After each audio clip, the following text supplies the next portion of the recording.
What's up, bros? Welcome to another Brograph Brocast. I'm Dave. And I'm Matt. This is episode 46 of the show. 46, big 4-6.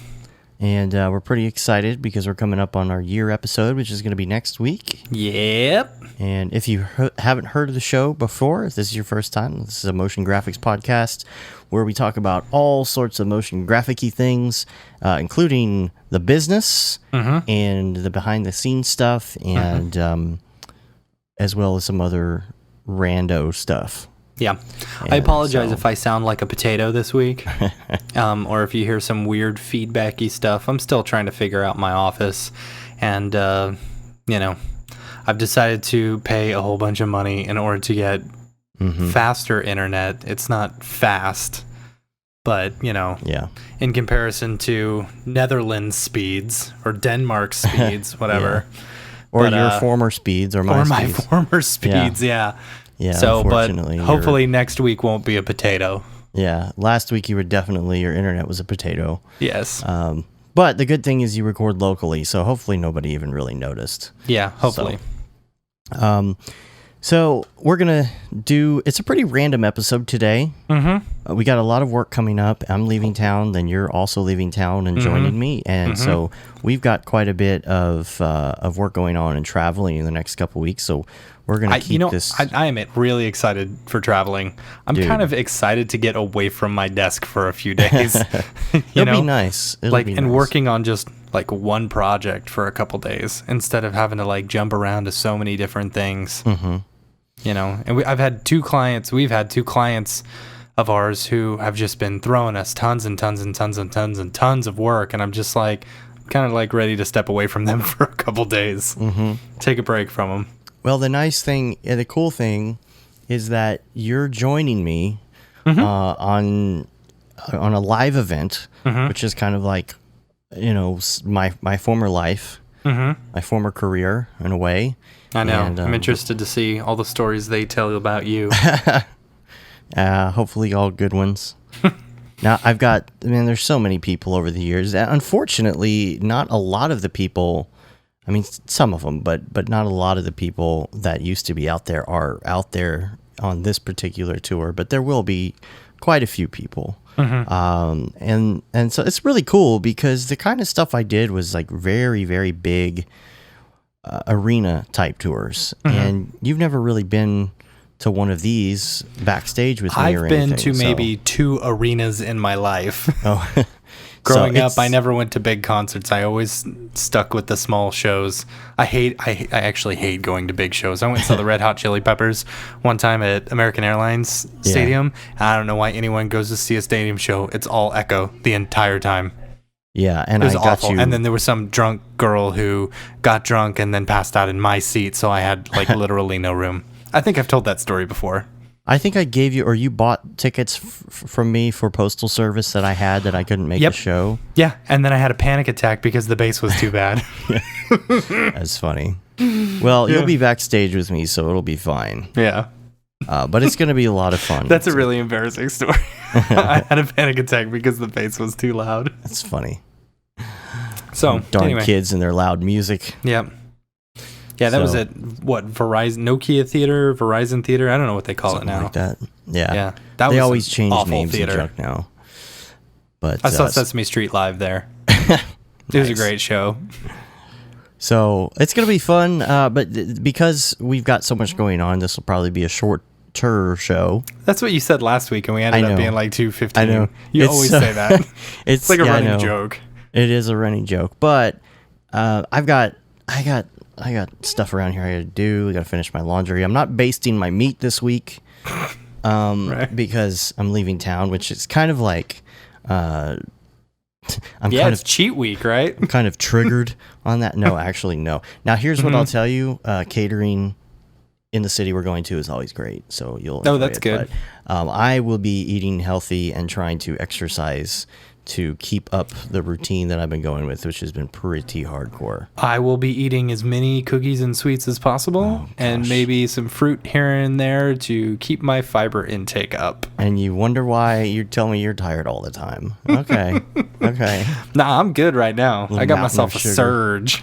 You could be like Homer with your mountain of sugar. Those are prizes. They're prizes. Hello. This is my favorite all-time moment in The Simpsons. Yeah. I don't know. Stole the sugar. The monorail one is one of my favorites, if not good. my favorite. That's our new thing now when we're working on projects and we're on Skype. I might just open up an episode of The Simpsons and play it over Skype, just so we can both have something entertaining. Yep. It's good stuff. Monorail. So we had another all-time high listener week, which is awesome. Ooh, I need to check the thing, the dingus. I looked at the final stats just before the show, and we gained over another 100 listeners, like 112 listeners. Yeah, this it's week, pretty awesome. which is so there's a lot of amazing. new listeners, and just be ready. Next week's sure to be a hoot. Oh, yeah. I can't wait. A hoot. I can't wait. We have something really fun planned for the 1 year anniversary. It kind of just came to me The last 1 year night. broversary. 1 year broversary. Is that a thing? I don't know. So we won't say what it is. We're going to just kind of do it. And as soon as we do it, I think everybody's going to know exactly where we're going with it. And it should be a lot of fun. And so also the other thing I wanted to do is do a big email push. If possible. I know this is last minute, so, and I know like we're kind of a long form show, and sometimes it takes people a while to catch up, So hopefully, I should have done this a long time ago. Yeah, you should have. But Way to drop the ball on that one. really dropped the ball. My idea is if you hear this before next week, send us emails. About the 1 year. Or your favorite moments. Or your favorite moments. Or, even if you want to send us a video or audio clip or something. That would be fun. That would be cool to hear that. I know it's kind of late. I mean, if you send it as a video, we'll just clip the audio. If it's easier for you to send a video than to do audio or something, or just do a message or whatever it is, send something. And I know it's very last minute, but that would be kind of fun, even if we get a couple of them. Absolutely. So, yeah, that would be cool. Sage's Shadow, I'm looking at you. There you go. See? And so, just anything you want. And then, gosh, I was going to say something else about that too. I can't remember. But, yeah. Pokey Rock. Yeah. Man, it's at we're approaching 500,000 views. It's at cool. 400 and something thousand right now. The thing I guess is, it's not as popular as the previous one. No, it's not. It doesn't look like it's. I mean, it will probably hit 1 million in the long tail. But still, I mean, you can't knock 500,000 views. It's still good. The can't pay for that. Yeah, you could. Well, yeah, but. The thing is, we were counting, it was at, when we forgot to check. We should have checked at the end of the episode because it had stalled out last week. It was at 155,000 by the end of the show, which is, what was that, 30,000 views? Yeah, something like that. Between the beginning and end of the show. The next morning it was at 231, and now it's at approaching 500,000. So that's pretty good. Yeah, that's pretty awesome. That feels good. Yeah. Feels good, bro. Feels good, bro. And speaking of which, I went and saw Sausage Party. How was it? It's all right. My brother said he said it was kind of stupid. Christy said it was kind of like just hanging out with me and my friends because we always make all those kind of jokes, which is kind of true. But the thing is, it's not a bad movie. Like, it's a movie I would watch on DVD or something, though. Redbox it or Netflix it or whatever. It's not something. Now that I look back, I should have gone to see, because I already saw Star Trek. I should have gone to see that other movie, the Bad Moms or whatever it's called, because I hear it's actually funny. Yeah, I've heard from a few people who said it's extremely funny. Yeah, should have done that instead. Yeah. But this is an animated feature. It's kind of interesting because it is CG. It's graphics. Yeah, it's I mean, animated. I think this is one of the first of its kind that's like super raunchy and dirty and whatever and 3D animated. Yeah. So there's that. I don't know. So, what else here? So speaking of sausages, I went to a baseball game yesterday, and it's funny because after watching that movie, I don't look at a pack of hot dogs the same. Okay. And a pack of buns the same. And they're sitting there. Did you see the video that he did where it was like they hid a bunch of animatronic fruit to promote Sausage Party inside this grocery store? No. And Seth Rogen just started like talking, and then the fruit would talk to these people as they were walking by. It's kind of weird. What about were they like really realistic? Yeah, they seemed pretty realistic. I don't know. Did they? I don't. Yeah. See, there's so much about this movie. I don't want to give it away. It's not like it's really a spoiler, but some of it's pretty raunchy, and I don't know if I want to get into that. I heard there was an orgy scene. Well, that's what I was not going to bring up, but yes. I mentioned that last week, I think. Oh, you did? I think so. Okay, then we can bring it up. Or maybe I read it. Maybe I read it and didn't talk about it. Yeah, it's in there. Yeah. Yeah. Yeah, it's weird.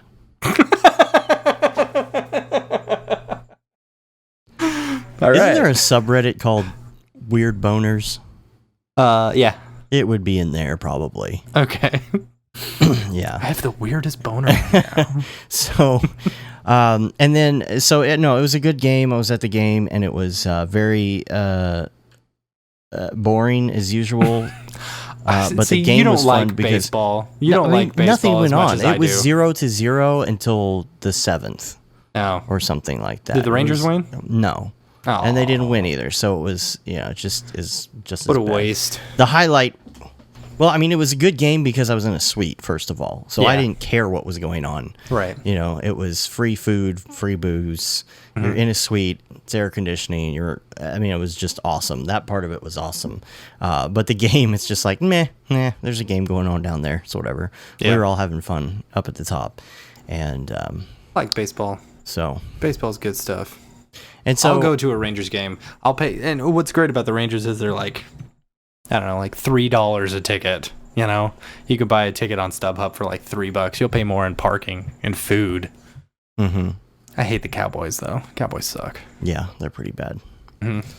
Everybody gets on the it amazes me. I'm not a sports person, but I see people getting on that bandwagon again and again every year and then getting let down. And I'm like, why do you torture yourself? Yep. You always hope. I mean, it's because they all think Tony Romo's going to do good, but he doesn't. But he never does. He's awful. I saw someone who posted on Facebook. It was a Tony Romo action figure and it was him throwing the ball, but his other arm was in a sling and his leg was broken. It's funny. Anyway. So you bought, did you find some Crystal Pepsi finally? Yeah, but I wanted to bring this up first. Okay. Because baseball and drinking go together, I guess. So you went from sausage to baseball. Yeah, see, it's called Segways. Wow, this is a really rough segue. Yeah, I put all this in order. There's Segways all the way. It segues all the way down. Okay. So we had been talking about the fact that in a couple episodes we went into depth actually about the fact that these big breweries are getting scared of the small breweries. Yeah, it's something that Dave talks about a lot. They're trying to bash them, and they're trying to put them out of business. And in their advertising, they make them look like you don't want small batch, you don't want fresh brewed, good taste like they have overseas and the rest of the world drinks. You want our PP beer, right? Know? And so lo and behold, my very favorite beer. Revolver, Blood and Honey is my favorite. Revolver, they have a brewery. I went there. It's great. They got bought out by Coors. So I'm a little upset about that because especially after we kind of did our analysis of the advertising thing and how they're going about doing their ad campaigns and whatnot. And being involved, if you've watched some of the videos that I've done for Brograph behind the scenes for the place that I used to work at, you see kind of the industry that I was involved in, doing liquor, and this place does wine and it does beer and all this other stuff. So I hear a lot of the news. I hear a lot of the stuff that goes on with things like small places getting bought out and they kind of ruin the recipe and they kind of shut them down or whatever it is. And it kind of makes me sad because I feel like, you know, it's going to be the end of an era. I hope not, but yeah, it's EJ was saying he had mentioned on your Facebook post or something like it all depends on whether the people buying them out lets them keep control of like the ingredients being used and so on and so on. So yeah, I don't know. Not that I know anything about beer. I don't drink. I certainly hope that they do, but you know, I kind of flashed back to our whole conversation when I heard that because I was like, man, of all the breweries, it's just the best. And yeah, so we'll see. So, and speaking of ice cold beverages, I'm telling you, Segway's Segway all the master. way down. Okay, Crystal Pepsi. I got Crystal Pepsi. I found some Crystal Pepsi. Yeah, I actually beat you to it. You did beat me to it. And you were super jealous. Because they had them all over where you're at. It was a lot harder for me to find. Yeah, well, I just looked it up, and then there was some at the Kroger by my house. So I had to go a little bit out of my way in order to find it, but nah, it was easy enough. So, and there was like a big like stand, and it said Crystal Pepsi is back, and I'm like, oh man, how many can I buy? You know, and they were like $1.70 each. I'm like, I'm gonna buy like 10, and I've had one. Yeah, I've had one as well. I bought them out. I bought 5 of them. Wait, that's all they had was 5? That's all they had. And I even asked the guy at the register, I was like, so have a lot of people been coming in looking for these? He's like, yeah. That's funny. Because he's the only one around there. So I was like, oh, good for you. You're getting people to come to your gas station. Because it was kind of out in the boonies. It was just kind of run down gas station. But they had them. That's cool. I used the Pepsi finder and I found it. Yeah, see, I just went to Kroger. It was great. Anyway. But you stocked up on everything. I did. Well, no, here, you can't segue to that yet. Okay, so I gotta know. No, you can't because, pardon all my noise that I'm making. Okay. So you grew up with Crystal Pepsi. And it was in your cooler as a kid, well, you know? It was in the vending machines. The vending machine. School for a short period of time. So I have to know, though, because I'll tell you, when I took that first sip of Crystal Pepsi, it brought me back to, like, you know, the 90s. Yeah. To Woodstock, you know, when Woodstock, they were rehashing Woodstock. Yeah. You know? That was awful. And it was just as bad as I remember it being. Yeah, pretty much. But it's still the nostalgia comes back. So. Okay, but now here's the thing. Okay, so are you going to drink the other 4 of those and be like, oh man, these are amazing? I probably will drink them eventually. Well, here's what I was thinking. Well, because like you said, I stocked up this week. Yeah. So I bought like 10 Crystal Pepsis. And if you guys follow our Twitter, you'll see the thing. And we'll probably make this the cover of our this week's whatever, unless Dave comes up with a better one, which, by the way, last week, you couldn't beat last week. The Zoobly Zoo one was outstanding. Yeah. Good work, Dave. Yeah, thanks. You had the Zoobly Zoo song stuck in my head for literally a week. It was awful. Nothing like waking up in the middle of the night singing Zoobly Zoo. So anyway, I stocked up. I bought myself, I figured I'd go old school on my my cooler. I just got a refrigerator for my office, you know. I think you got the same one as me too. I might have. I don't know. It was upstairs in my my theater room, and it wasn't being used. And I finally convinced my wife that it was a good idea to put it down in my office because she thought I was an idiot. And so, yeah, she's like, "Why do you need that?" I'm like, "Why do I not need that?" She's like, "You're only 10 steps away from the refrigerator." Yes, but I need to be 0 steps. So anyway, I figured I'd go all nostalgia. So I stocked it full of Crystal Pepsi, Surge, and High C Ecto Cooler. So. My God. I had to buy the Surge. Like, I've been holding off on the Surge and the High C Ecto Cooler because you can buy them on Amazon. But, like, the Surge was like, I don't know, $16 or something like that. Or you stocked it up though, dude. The whole thing is full. The whole Yeah. thing is full. Now the high C Ecto Cooler comes up like with it being about, I don't know, 60 cents per can, which is okay. That's pretty good. But the Surge is pretty expensive. It's almost like, I don't know, $2 a can. I saw your picture. You put it on Twitter. Yeah, it's amazing. Yeah, your picture gave me diabetes. There's so much sugar. Like, I could barely drink the one. Dude, I'm telling you. Crystal So Pepsi. like I popped open. Yeah, no. See, the Crystal Pepsi, it just wasn't that good. Like, it wasn't. Yeah, but it doesn't matter. Like, it's like so it totally, much sugar. it totally reminds me of it. But here's what I'll tell you: I popped open a Surge right before the show, because I needed a little bit of energy. I've been drinking nothing but non-caffeinated Diet Coke for like the past few hours. This is awesome.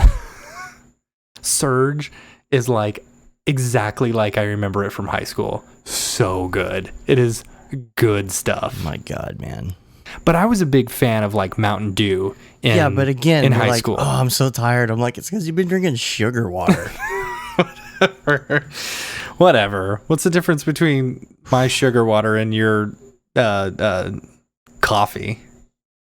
It's all caffeine. No sugar? You don't put sugar in your coffee? No, I drink my coffee black. Straight black espresso. I drink a quad shot of espresso every morning and before the show. Well, anyway, Pure, I love baby. it. I think Pure. Surge. Go get yourself a Surge. It's back and it's amazing. But I haven't tried the High C Ecto Cooler yet. Mm-hmm. I think I'm about to pop one open. What do you think, Dave? Right now on the show live? Yep, let's do right. it. All right, hold on. Give me Segway music. Oh, you actually have to go to the fridge. I figured you would just have it sitting right next to you, but all right. All right. Here we go. Let's see. I got this delicious, amazing. Did you give me some Segway music like I asked? No. See, now here's the thing. They've got it in a can now. You can't see my Skype because it would be a real potato, but Yeah. it now comes in a can Instead of the juice box. Instead of the juice box. So Right. let's go ahead and pop this open. Uh-huh. Let's take a little whiffy whiff. And a little sniffy sniff. Oh my God. Now it's Wine Library, right? Right. Thank you, Gary V. Yep. Is it Just like I remember. Actually, it's pretty good. It's pretty good. I wondered about these if they actually stuck to the original recipe, like to a T, or if they modified them a little. A blend of orange and tangerine juices from concentrate and other ingredients. See, I never had Ecto Cooler, so I don't know. Oh man, Ecto Cooler is good stuff. Diabetes. Yeah, this is actually pretty good. 41 grams of carbs. Oh my God. 41 grams of sugar. Diabetes. 100% vitamin C. Oh. And speaking of diabetes, I got another segue for you, but it's kind of a downer. Okay. Now this episode is going to be called Segways, and then it's just going to be... Anyway. Yeah. I see Ecto Cooler, man. That's pretty good. I like that. Yeah, so here's my downer. I found out that I have stage 3 kidney disease this week. I don't think you do. I certainly hope that's true. I don't think you do. I honestly don't think you do. I got to go for a second opinion, but I'm going out of town, so now I have to wait. Yeah. I have to get another blood test. And yeah, but you had pneumonia. Like you said the other day, someone we know had pneumonia, and they went to the doctor, and they were on the same stuff that you did, and the doctor told them they have type 3 kidney failure or whatever. Yeah, same thing. Now like, stage 3 makes it sound all bad, and yeah. But stage 5 is the one where you need a transplant, and like it's a long journey from 3 to 5, but it does mean that my kidneys are at 60% if that's the case. Yeah. But they say most people actually the bigger worry is cardiac or event or stroke or something like that. But you know what? There's nothing that really I can do different right now. I try and stay away from taking ibuprofen. I have been exercising 5 days a week and eating right and trying to get my blood pressure at a normal level. It's so funny. I don't know. You work out. This is why life is ridiculous. Oh yeah. You're working out 5 days a week. You know, you're eating healthy, and your blood pressure is worse than mine, who is downing Surge and Ecto Cooler as we speak, and well, not a lot of working that's out at because all. I used to do exactly that. I used to drink Cokes and, but I never stopped. Awful and the whole thing. No.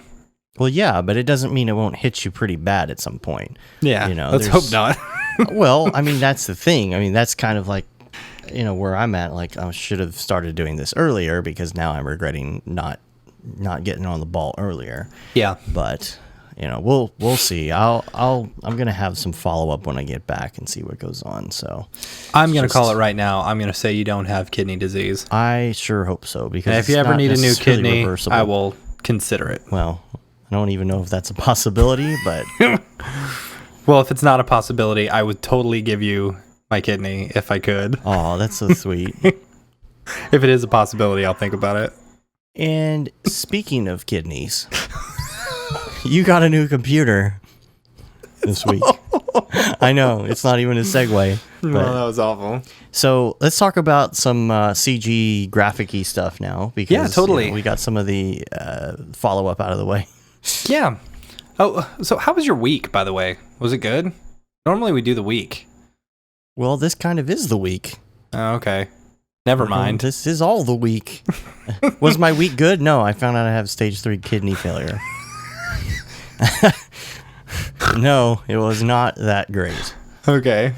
All right, so speaking of kidneys, yeah, we bought a new computer this week. Yeah. We bought our first PC. Mm-hmm. It feels good, bro. Feels good, bro. This all started, though, because I was scrolling through the Octane. Mm-hmm. Now, here's the thing. Facebook. I've been talking about it for a while. We want another render computer. We wanted another render computer. I really wanted an external GPU so that I could take it with me wherever I go, blah, blah, blah, whatever, and not have to carry around, the Monster Mac and stuff. But anyway, so Dave was online. We were on the Octane render group. If you're not on there, you should. It's pretty fun. There's a lot of good people on there. Yeah. And so we're just working one night, and you can take it from here, Dave. Well, somebody, his name is Fahad Al-Niyama. I hope I got that right. He posted something on there about this computer that he had, that he was basically trying to sell the cards because he's going to upgrade all his stuff, and he wanted to get kind of a new machine going and put Titan X's in them and all that. And he didn't.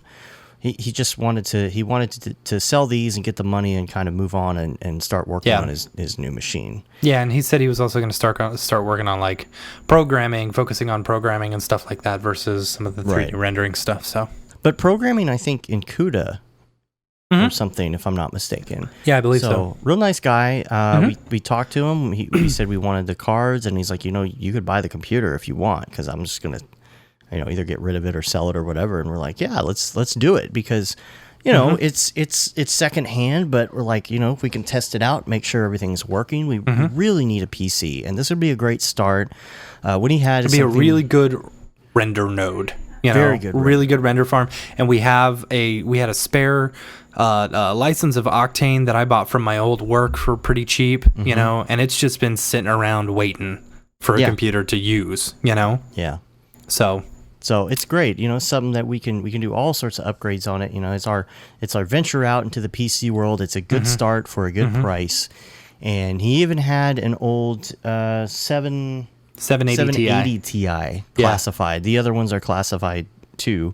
So they're pretty fast, and it's super fat. Super fat. Yeah, they're way fatter than the other ones, aren't they? They seem wider to me than the ones that we had, but they seem thinner from top to bottom. Oh, really? And maybe it's just because of the plastic. The plastic that they have on the gaming versions are, it's, they just look more like a spaceship. These are just real sleek and real to the point, I guess. Right. And it's been great because we're getting on board that. It's real nice to be able to use the EVGA software that helps you control temperature. And that is an outstanding thing. And I think that's where we've been running into a lot of crashes on the Monster Max and stuff like that. I think it's because we can't adjust our temperature settings and stuff, so it's just maxing out as fast as it can and then crashing because it gets too hot. I don't know. And that's You know? that's on us. I mean, I think if we worked on our fan, Yeah. I mean, I've got mine all fans a little closed bit. off and everything. yeah, This new one, I've got it all open. I've got a fan going on it and everything. And so what's great is like I set it to go at 100%. You know, I don't want it to get any higher because we don't want to do any liquid cooling or anything. It's kind of just, you know, it's got 3 cards in it.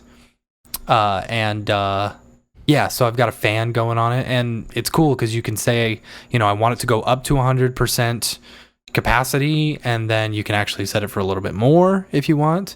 But you can set the priority, and I say, you know, I don't want the temperature to go to more than 84 degrees or something like that. I think that's like the maximum, but you really want it lower than that. Yeah. You know, So, maybe but- in the 50s or 60s or something. Yeah, I mean, it's running standard like 33 degrees, you know, and these are all Celsius, 33 Celsius, and then, I don't know, once it was rendering, it was up to like 75, so I hope that's not too bad. That's not bad. And I was looking at some stuff that Tom posted in the Facebook Octane group this week, which is pretty interesting. He was like comparing the Titan X to the Titan Black, and I forget exactly, what's the temperature? Yeah, let's see, does it say which one is which? The Titan Black. Runs like super cool or something, like runs 50 degrees. No, it's the opposite. The Titan Black runs 10 degrees warmer than the Titan X. Oh, is that true? Yeah. Weird. He posted these values. So, you know, I'm looking at the temperature. The Black was 44 Celsius. The Titan X was 34 Celsius.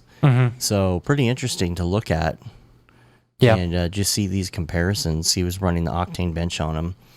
And so that, you know, that's the thing about the Facebook Octane group too. Like it's a good group of people. There's people talking about all sorts of stuff. We were having fun talking about what were we talking about the other day? No idea. Because everybody always brings up the question, you know, should I get a Titan? Should I get a 980? Which 980 should I get? Hey guys, I'm about to get a 1080. Yeah, that too. And everybody's like, no, don't do it. Yeah. Or hey guys, I just got a 1080. It's not working. What's the deal? Oh, you know. No. But at least there's people to talk to about it, and everybody's pretty nice in there, and it's been fun. It's been there's just a lot of people in there. It's very active, and so it's good convo for everybody. Totally. And you know, we meet new friends in there. Yeah, and he Yeah. was cool enough. Like, he was super cool. Like, so Yeah. we were talking to him. And we was like, hey, you know, we'll give you this, offer this, blah blah blah. He's like, yeah, sure. Where are you at? We're like, we're in Dallas. He's like, oh man, that's great. I'll just drive it down to you guys. And he was in Oklahoma. Yeah. You know, and you know, I don't know if you guys know, like, people on the East Coast or whatever, listeners on the East Coast or in the other Europe side or of the world. something, Yeah. you know, even Europe, you know, Yeah. it's like a little few hour drive and you're in a completely different state or country. Man, this is like a 5-hour drive that this guy took, you know? I mean, it's cool. You know, we got it for a really good deal and he, you know, made some money. So, And he didn't have to ship it, which was and he the- didn't the have to big ship part. it. Yeah, which is Yeah. a scary endeavor. Well, the thing too is that we were talking to him about what he does and everything, and he brought up this Kickstarter. And the funny part about it is that I already had this Kickstarter in the show notes for this week. Really? Same guy. That's funny. And so he's doing this Kickstarter to do real highly detailed 3D scanned models of rocks. And this is what he was using that computer for before, was to work on these scans. But some of the scanning software and stuff he's using now too requires a lot more CPU for what he's working with. So that was kind of the other reason he was getting a new computer. And so I'll put a link so you can check out this Kickstarter. The thing about, I mean, I've looked for rocks before. Yeah. And it's very difficult to find a nice detailed rock, you know, or then you try and build your own and it's a big pain and you don't have normal maps, and you find some online and they're just super expensive. So he's trying to do this to where you can buy affordable 3D scanned rocks for projects that just, you know, aren't gonna kill you on the price and actually look good, especially in Octane or Totally. whatever. So we'll have the Kickstarter in the show notes. Yeah. If you guys want to check it out, I would recommend checking it out. And in the After Effects world this week, two things that came up for me.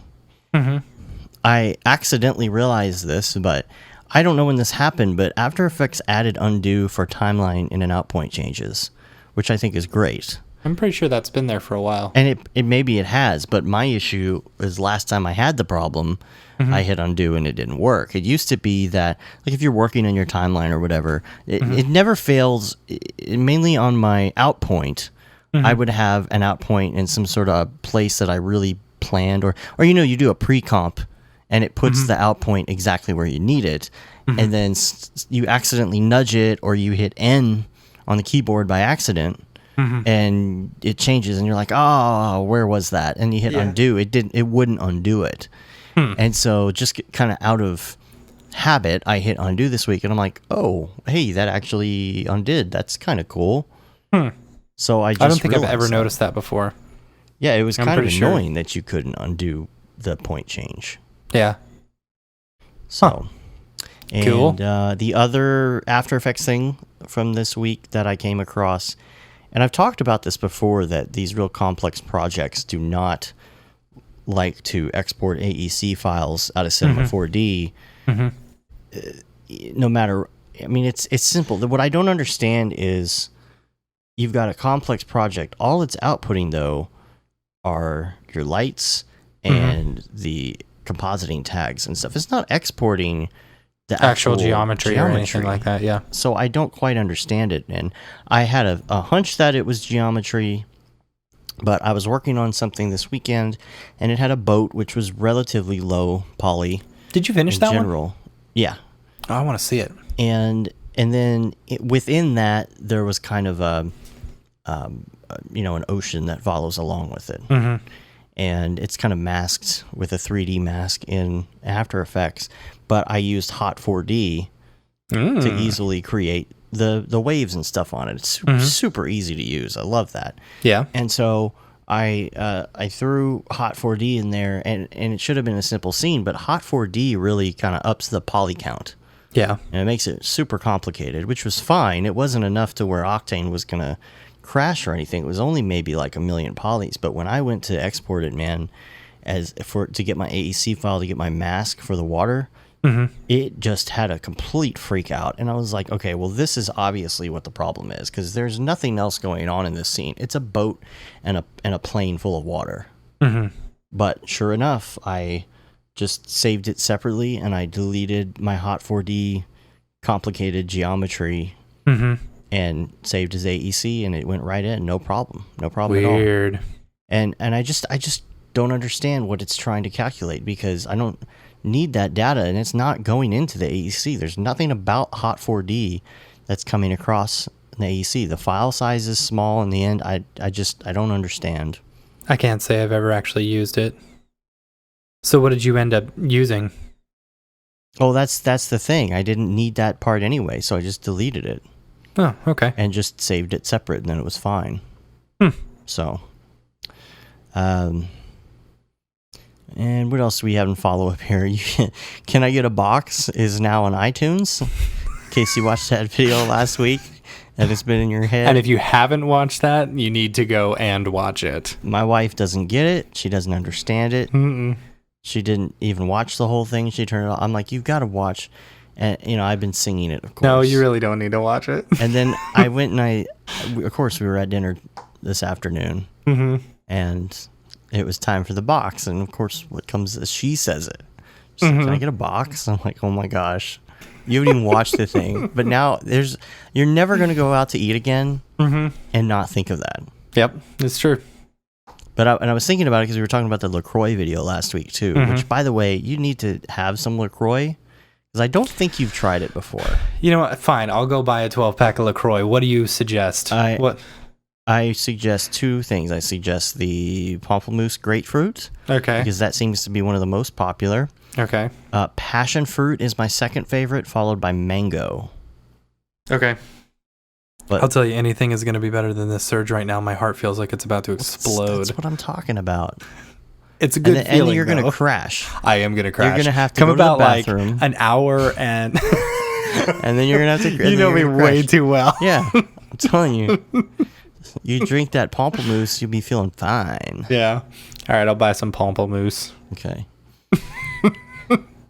But I was thinking about that other video we were talking about, and I'm pretty sure you could remix the Can I Get a Box and the LaCroix video together pretty well. I think it would make a good remix. See, I'm already yawning. Mm-hmm. It's a surge for you. And another follow-up here. I had a shower thought the other day, and I realized you were right. Yes, from last week. It is Builder Beaver on Super Yes, Zoo. but it's not builder like builder as one word. It is Bill as a name. Durr is his middle name. I gotcha. Beaver. Right. Very important follow-up that we talk about that. Yes. Yes. Because we needed to make sure that I was correct. There you're not. Couldn't be a Ben the Beaver and Mayor Ben. That would make sense. Because the people, in the creative department wouldn't have come up with two Bens for the same group. You don't of characters. know. You don't know. Maybe. Yeah. Maybe they're just not that creative. Especially with Ben Vereen being the headliner. Ben Vereen? Ben Vereen won't stand for it. I don't know who Ben Vereen is. Should I know who Ben Vereen is? He's Mayor Ben. Oh, and sorry to bring a downer. I just thought of this, so I wanted to say something. Mm-hmm. The guy who played R2-D2 died today. That's really sad. I thought it was yesterday. Or yesterday, whatever. I'm sorry if I'm a day off.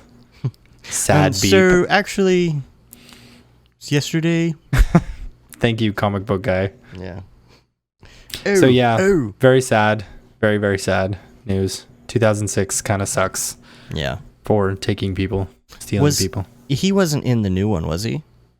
I don't know. I want to say he was. I started thinking about that. R2-D2 was only in a very little bit. I was just curious if he was like retired and didn't want to have anything to do with that, or I don't know. He actually did it.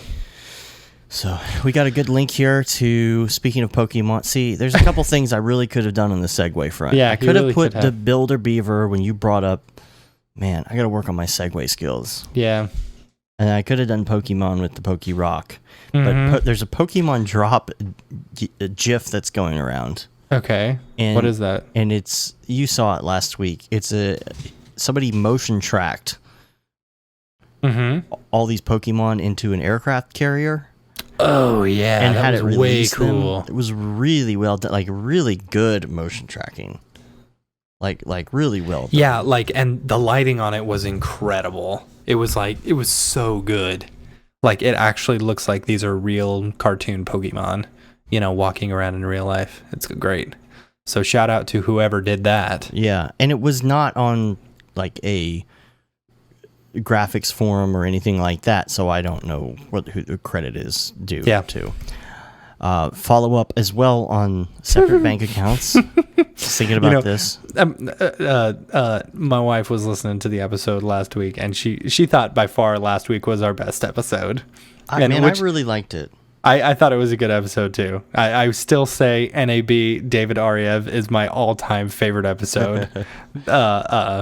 But she listened to it and she's like, I totally agree with you. Yeah, you got to keep the same bank account. Yeah. She's like, I think Dave's crazy, but you know what? She told me her parents have separate bank accounts too. Mm-hmm. I guess whatever Happily works married, for you, right? Yep. My only follow up to that was a business, because you were asking me about a business account. Why is it different in business account? Because when you have a personal account, you make all these impulse buys. And it's like, I want that thing and I'm just going to get it. Yeah. And when you're running a business, it's not like that. You really need to ask the other person for the impulse buy. Right. Or maybe not have impulse buys. Yeah. I'm a little bit better about impulse buys, but man, I really just want to go, hey, we should buy this. Yeah. I mean, that's why we bought Houdini. I think Houdini was more of an impulse buy. It was, but, we're trying to learn it. Yeah. So I know. I don't feel like it was, I've used it in something that we got paid for, so I'm not. That's good. As long as it paid for itself. Yeah, I built clouds with it, so. All right. It's pretty good. It's actually really cool. Like, their cloud builder is awesome. Yeah. So, if you have a chance to check that out, I would say that doing the cloud builder tutorial, I need to find that. I might have put it in the show notes a while back, but doing the cloud builder tutorial is a really good introduction to Houdini if you've already done Cinema 4D. Yeah. Because I will have to check that one out then, because I'm trying to find like a really easy tutorial to get my head around it. Yeah, and it's not too complicated. You still have to figure a couple things out, when you're going through, kind of play it a couple times, but it's a good one. It's a good one. And it's something where you get some really cool viewport feedback on the fly. So, Yeah. And the last thing in the week here that was brought to my attention again, I've heard of this before, but I just added it to the notes because I saw somebody post it somewhere, is the Dunning-Kruger effect. What is that? The Dunning-Kruger effect. Is that where you go to sleep on Friday the 13th and then Freddy Krueger comes out and attacks you in your sleep? Oh, no, that's the Freddy Krueger effect. Probably the Freddy Krueger effect. A lot of people like this. Okay. This is kind of a thing where, and I'll read you the definition because I have it. Okay. The Wikipedia. It's a cognitive bias in which low ability individuals suffer from illusionary superiority. Yeah. So they mistakenly assess their ability as much higher than it really is. So they're really bad at something, but they think that they're good at it. Yeah, that's me. And you might have met people like this before. I think a lot of times it happens in people in maybe management positions. I think is a good example where people think they're really good at what they're doing, and they have a complete lack of understanding. And that's where it becomes a problem when you're in the workplace, because if you're somebody working under that person, what do you do? Because what do you call them out on it? You're just Dunning-Kruger affecting me right now. Right. But they don't realize it, and they never will. Dunning and Kruger have postulated that the effect is the result of internal illusion in those of low ability and external misperception in those of high ability. The miscalibration of the incompetent stems from an error about the self, whereas the miscalibration of the highly competent stems from an error about others. So you can actually have like reverse Dunning-Kruger effect. Okay. Where you don't realize that you're good at something, but you really are. Okay. So kind of like underestimating, like failing to recognize your own lack of. See, I feel like I'm totally both of those. Now, how is that? Does that just mean you're normal? Does it balance itself out? I don't know. Maybe. Like, there are times when I think I'm like way better than everyone else. But then I like start working on stuff, and then I think I'm like worse than everyone else, and everyone else is better than me. I guess Everybody the only time is stupid except me. I guess the only time is when I'm working, I think I'm better than everyone. Oh no. When I'm not working, I think I'm better than everyone. But when I am working, I think I'm worse than everyone. I see. Maybe? No? Yeah, maybe. Is that Dunning-Kruger enough? Yeah, I don't know. I think it's like it has to be all the time. It says you fail to recognize the extent of your inadequacy. You fail to accurately gauge skill. Oh no, in I others. totally see my inadequacy. See, oh my gosh, I can't say the word. But see, that's all the thing. The surge. If you still were sitting down to work and you did those things and you were like, man, this is the best ever. And I never think that. I've worked with people like that before, but they don't have all of those things. But like they don't walk around thinking they're the best at something, but they really do fail to recognize that they're really bad at something. But it's something that they're really into. They're like super into it. It's their favorite thing on the planet, and it's just like everything is like really bad, and they just don't realize that, and they don't get that, and they don't understand like when you ask for or when you give criticism, constructive criticism. Or ask them to change something, why you want them to change it. Like super, like get super, what's the word I'm looking for? Just like are offended when you ask them to change something because it was already perfect. How could you dare? Well, that happens to me.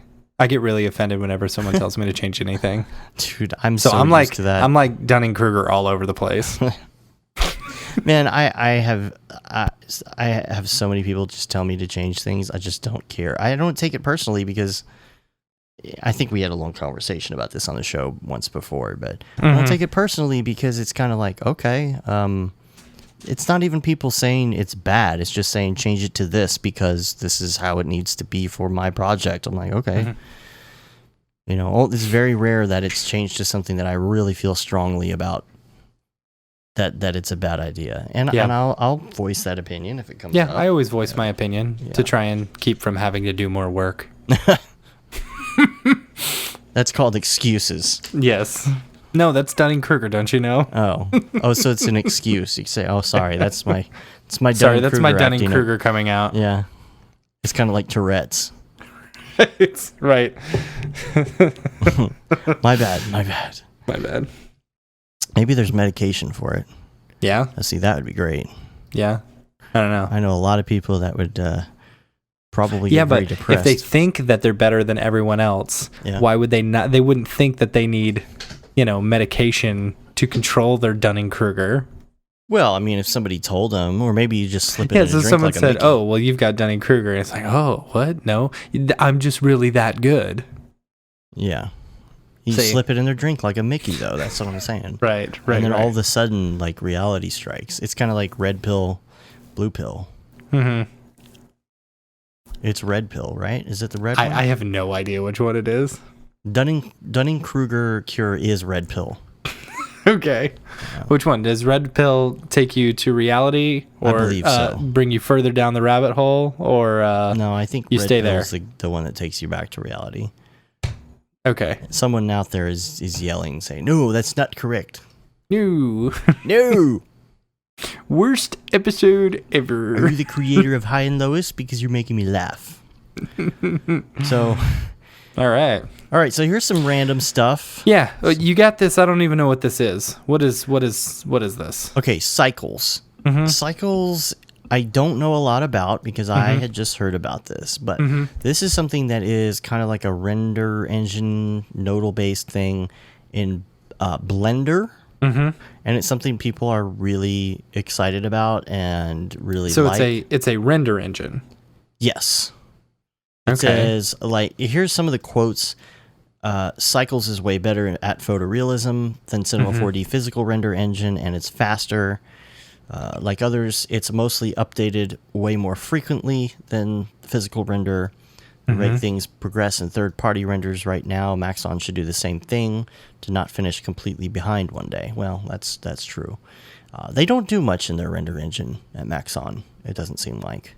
Yeah, I don't know. Physical came out a while back, and but they kind of changed it a little bit with the new with the newer reflection tab and stuff like that in R16, I believe. So I don't know. So here's the thing about cycles, though, is that Insidium, who is the creator of X Particles. Oh, I didn't know that. Yeah, they are, now they're not the ones who created Cycles, but they are the ones porting it, I think, over to Cinema. So that's kind of the difference. And is Cycles one of these, like, Blender's free? Is Cycles free as well? Or is it a paid render engine?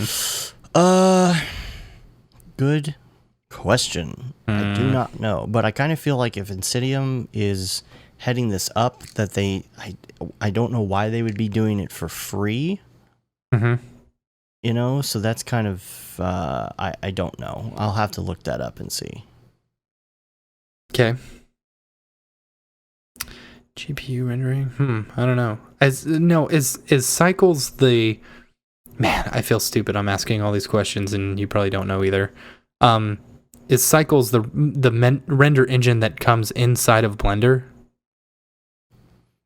It's not. I don't know if it's the default render engine.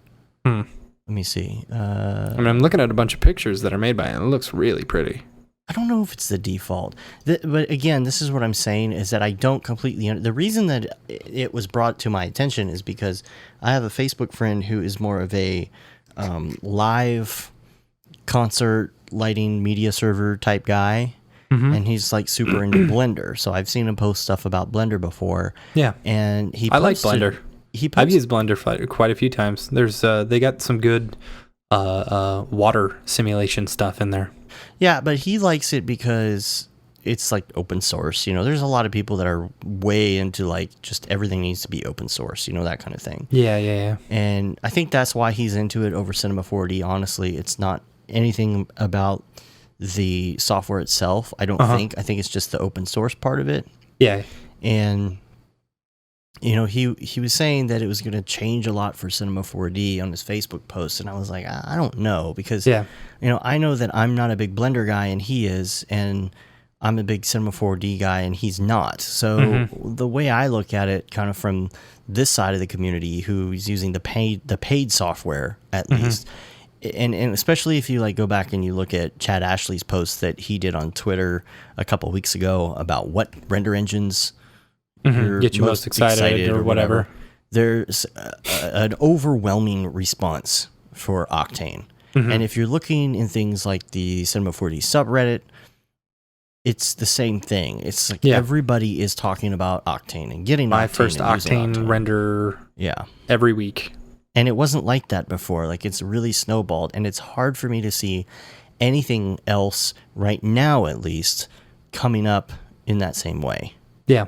I couldn't see this taking over. The biggest thing that Octane had with everything else was the GPU rendering, And I think once all these other render engines like get up to snuff and start doing the same stuff, the instant feedback, instant gratification, whatever, like, I don't know if I would necessarily, I don't know. It's so easy to use. Octane is. But I really like V-Ray. I think V-Ray creates a really pretty picture, especially for interior like images and stuff like that. I just know how to use it better than I do Octane, And if I had the same feedback as I did, I might use V-Ray more often. I don't know. Well, it's interesting. I've got a post here, and I believe that Lester Banks also posted about this. So he might have some more information. I don't have a link for that. I was just looking it up, and there's the internal renderer for Blender, and then Cycles is also built into Blender. Okay, it is built in. But it's okay. All right. So I think it's free too, which is pretty cool. I mean, I'd like to learn maybe more it'll about be a free render engine for Cinema 4D, which would be awesome. I just don't see if a company is coming in to port it that it would be free. I don't know. Maybe they're trying to bring people over from Blender. I don't know. We'll see. Yeah. Anyway, I'm going to look into that. So that's interesting to look into. Time. Yeah. And Maxwell 4, you sent me this link, is coming out. Maxwell 4, and it's got GPU rendering as well. Yes, that's what I'm most interested in. Because Maxwell has been around for a while, and even when it was CPU, and I was trying it out. I tried out a demo a long time ago in Cinema 4D. So did I. It's really difficult. It is, but the thing that I liked about it is that it had kind of that real-time window that you get with something like Octane or a GPU engine. So that was really cool. It's the same thing that you get if you're using not X particles, if you're using RealFlow. And RealFlow is, it has Maxwell built in, and it has that kind of feedback with, you could throw just like quick shaders onto some of the stuff you're building, some of your liquids, things like that, and get that feedback in real time almost. And so I really liked that about it. And so Maxwell's been around. It's got kind of the things that everybody likes about the new modern type render engines, the new GPU render engines. And so, if anything were to compete, I would say that this would be a good competitor to Octane. Man, I don't know. I tried using Maxwell, and it was so confusing to me. Why is it was? that? I don't know. It just was not. It was not intuitive, like Octane or even V-Ray is. I would say V-Ray is much more intuitive than Maxwell, and V-Ray is pretty hard to wrap your head around. And Arnold being node based was actually a little bit easier than Maxwell. I don't know why I had such a hard time with Maxwell. So there's some other stuff that it has in it too, which I think is really interesting, like the multi-light deal, and I don't understand how this works, but if you watch the video, there's you can do lighting setups, and you can do different things with brightness and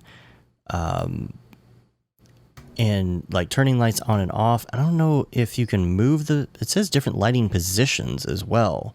That's interesting. Automatically update your catalog with different lighting positions or geometry. But the main thing about this is that you can update these after you render. Really? Yes, and this is what's crazy about it. And somebody, I think, posted something. Well, yeah, because they've got Maxwell for Photoshop, I believe. What? Mm-hmm. Yeah. So it's like it's figuring out the geometry. You know, when you're using Octane, it does that initial calculation, and then you can tell it not to update geometry, and you can move lights around pretty easy without it having to do much calculating at all. But it still has to re-render. So I don't understand exactly what this is. It says no going back to your scene, re-rendering, or waiting. And so they show it, you turn a light off, and it turns off. That's cool. It says That's works way cool. smarter and faster by editing lights before and after the render finishes. Create a lighting catalog for your client. So that really interests me. And yeah, totally. I'll have to take a look at it. But if Maxwell's your thing, or you've been looking into it, right now you can get 30% off. If you buy Maxwell now, you get 30% off of version 3, and you get version 4 for free. So kind of like what Maxon is doing. Yeah. Only they didn't give 30% off. That would have been sweet if they had. And there's a new materials gallery that is coming with it. And this is what I found interesting is Rhino for Mac support. Because a lot of people are either designing in Rhino or what's the other one? Starts with an S. SketchUp or no. Softimage? Dang it. My brother's using this. The files that we are constantly converting for step people. files? Yeah, step files. They come from Modo or there's Modo's one of them, or CAD,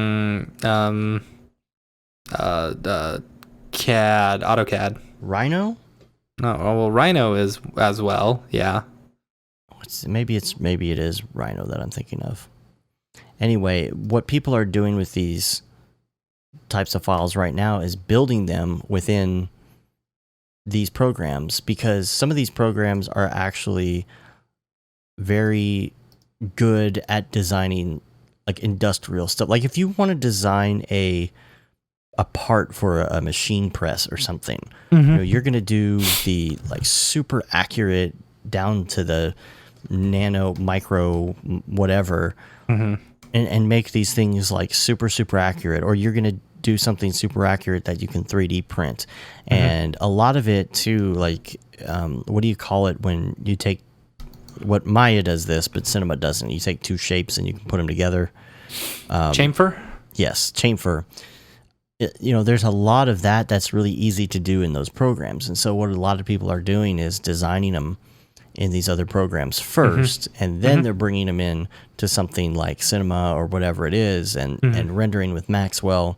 And so that's pretty interesting, because I see some really, really good models that are rendered in Octane, but they're created in a different program like Modo or Rhino. Sage talked about this a lot on his episode. He said that, the reason was V-Ray became so popular or whatever is these architects were using this one program and then being able to, instead of having to import it straight into like 3ds Max and then render it out in V-Ray, because the V-Ray had, all the different plugins and stuff like that, they were able to get these really nice looking renders straight out of their AutoCAD or whatever. I don't know.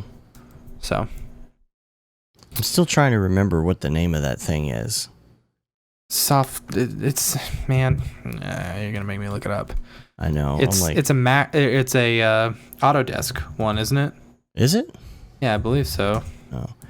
SolidWorks. SolidWorks, yes. That's what it is. My brother just bought a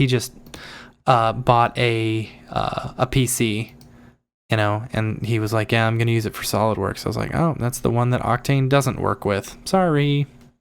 And so he got a GPU, he got a Titan X, so that he can, I guess, run, CPU based. Yeah. rendering and stuff. Well, I mean, it's I told still him, I good said, for you your don't viewport. want to do that. You should get something where you can render in Octane, because then you'll actually take advantage of that.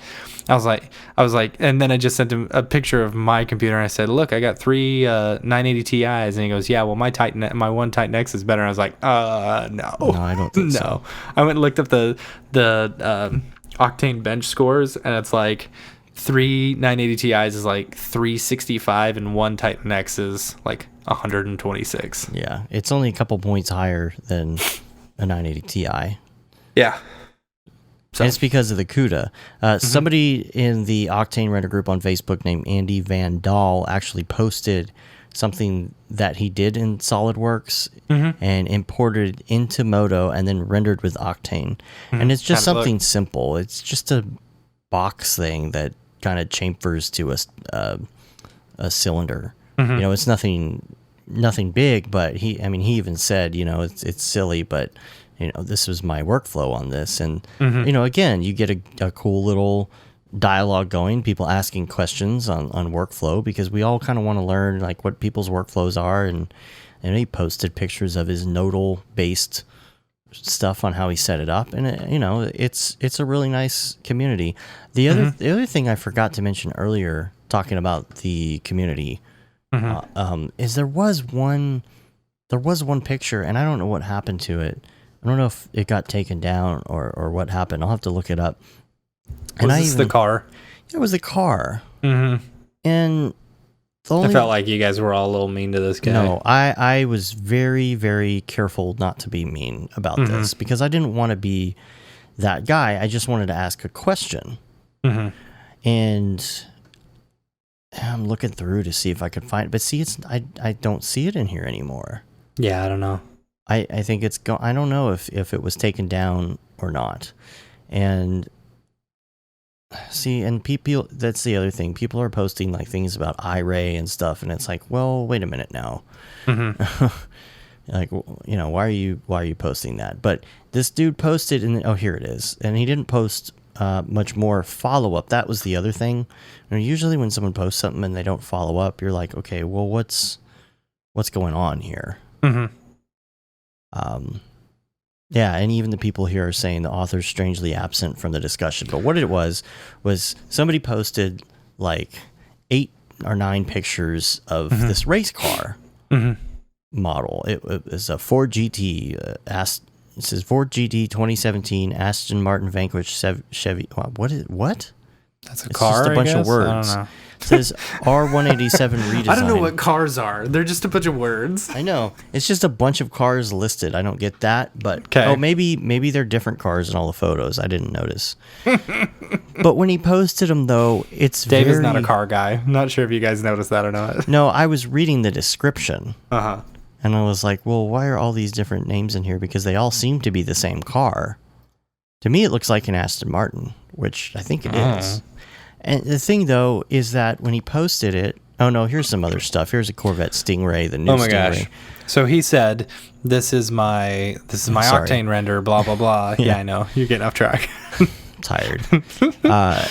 But everybody's and like, so, this looks like it flat. just does not look like a good Octane render. It doesn't look like an Octane render at all. Like, yeah, and you can, we've talked about this. There's the Octane look. You can tell. Yeah, you can just kind of tell that it's been rendered in Octane because it's just got this look, and this didn't look like it. It felt like just like standard renderer or something like that. It kind of had that Pixar-y, not quite polished look, Somebody, and now this was harsh, and I don't agree with them posting this, but they said, "Are you sure this is Octane? Please look at a bunch of Octane tutorials because this is giving me flashbacks to PS1 racing games." Yeah, that was pretty messed up. But that's what I'm saying. But somebody did make a really funny comment because they said this is Octane after all the lawsuits settle. Yeah, I thought that was funny. We were talking about last week. But I posted and I said, look, I was very nice about it. I said, look, I don't mean this rude. I was noob and I hate posting my own stuff for critique. And I still feel like I'm a noob, and I still feel like all my stuff looks noob, but it looks like there's not AO on or something. Yeah. I was being nice about it. Like, can you just give me some sort of feedback. Like, tell me what you did here. Like, tell me what's going on in this render, because it looks like standard render in Cinema 4D. And I think kind of the thing that comes up is people post a lot of stuff in here sometimes that isn't Octane at all. And people get a little upset about that. And so people are just wanting to know, is this really Octane, or are you just posting stuff? So yeah, I don't know. It's interesting. I don't know. But that just brought up the conversation of things have an Octane look. Yeah, and things do have an Octane look. And you could tell, in the reflections, you can tell in even in gloss, you can tell in gloss. Yeah, especially there's in gloss. Something about it, and it's just, especially because if someone's got like the standard Octane bump as well, yeah, I mean, you recognize that bump almost immediately. And some of if you don't change your camera type to like linear or something, and you keep it at the, what is that? Ectacoda chroma something, or like that, whatever, 400. If you keep it at that, I don't know. Yeah, if you keep it at that, that's almost recognizable instantly, because it kind of has this greenish tint to it. Well, and people are able to use roughness.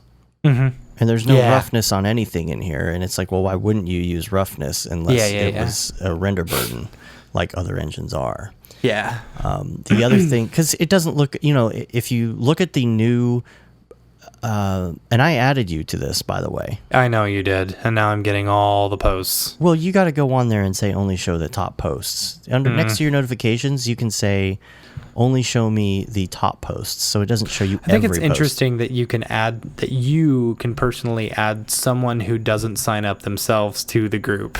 That's Facebook in general, man. People do that all the time. Man. Yeah. Well, so why don't we start a Brograph one and just start adding all of our friends to it? Because for the same reason, they wouldn't care. I don't know that. Just adding people. But the thing is, just going in, add Nick Campbell and add all these other people. But there's a new banner image on there, and it's a really good piece. If you go check this out, it's these frogs. 3 frogs sitting on a branch, and it is spectacular. And it doesn't say, "Oh, I'm dat boy."